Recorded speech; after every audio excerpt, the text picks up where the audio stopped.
為什麼人們使用專家文本全句 UIOS 層？畢竟現代人工智能可以做任何事情，真的可以做任何事情。喺呢個視頻中，我將試圖證明你應該使用專家文本全句 UIOS 層。首先，你唔需要編程就可以使用佢，你只需要從 dudecodexicon.us 複製並粘貼代碼。還有什麼更簡單的呢？任何人都可以使用呢種革命性嘅新產品嘅計算機。如何？因為佢避免了屏幕上所有看起來像某種智力測試嘅複雜選擇。專家文本全球 UIOS 層係一個優秀嘅工具，為學生、專業人士和臨時嘅日常計算機用戶。目前專家文本全球 UIOS 層提供一個零售嘅專業版，一個用於商業嘅版本，以及供大眾免費評估嘅版本。涵蓋了專家文本全句 UI 2015版本和今年很可能是3版本和變形等優質選項。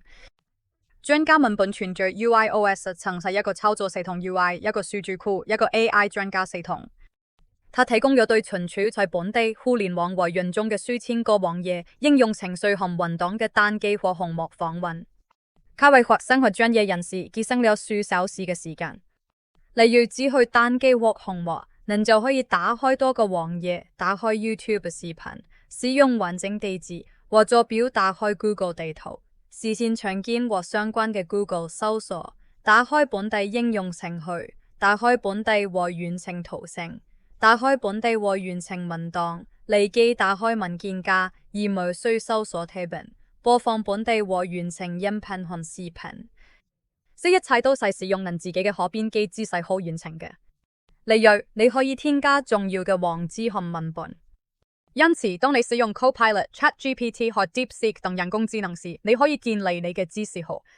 所以，試試呢個頻道嘅視頻吧。感謝收看。